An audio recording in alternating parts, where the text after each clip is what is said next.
Akkam jirtu dhaggeeffattoota keenya bakka jirtanitti nagaan keenya isin haa qaqqabu isiniin jecha har'a waa'ee biqiltuu jaalatamaa tokko qabannee isiniif dhiyaanneerra.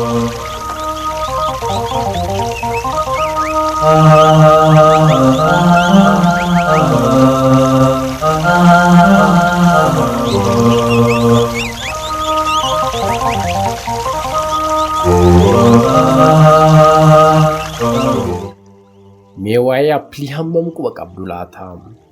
Har'a waa'ee appilii isinitti himuuf jirra. Haalaan nu caqasaa. Appiliin fuduraa baay'ee beekamaa fi jaalatamaa yoo ta'u, qabiyyeewwan kan akka viitaaminii, antiooksidentii akkasumas wantoota gogiinsa garaa hambisuuf fayyadanii fi nyaata madaalamaa garaagaraaf kan fayyadudha.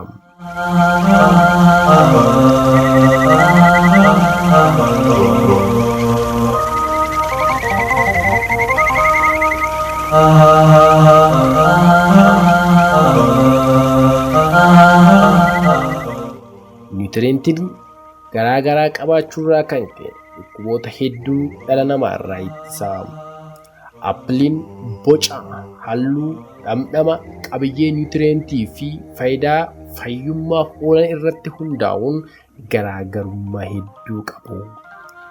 Fakkeenyaaf dhukkuba kan akka kaanserii, ulfaatina qaamaa garmalee, dhukkuba onnee, dhukkuba sukkaaraa fi kanneen biroo ittisuuf gahee guddaa qaba.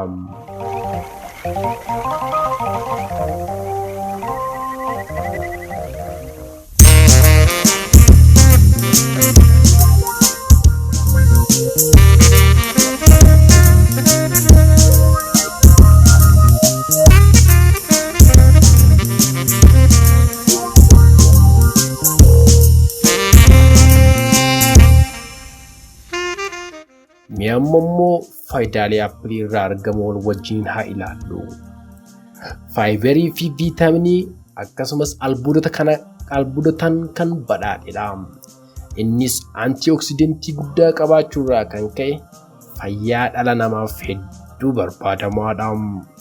Appiliin erga hamma kana faayidaa qabeessa ta'ee biyya keenya Itoophiyaatti oomishni isaas ta'ee nyaanni isaa baay'ee beekamaa miti.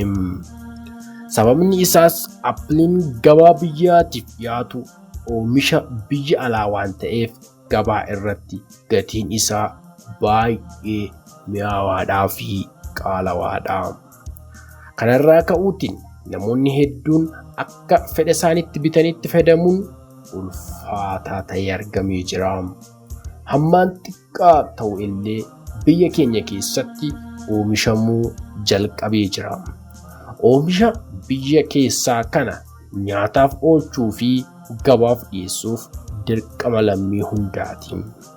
Akkasumas qulqullinaa fi qabiyyee isaa ol guddisuun isa biyya alaatti oomishamu irraa gadi buusanii ilaaluu dhiisuun oomisha biyya keenyaa beeksisuu fi haalaan itti fayyadamuun gahee hunda keenyaati.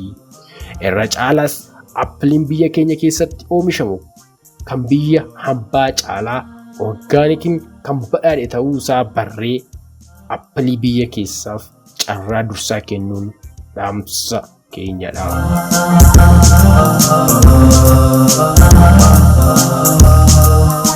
Egaa dhaggeeffattoota keenya waa'ee appilii hamma kana isin jenna.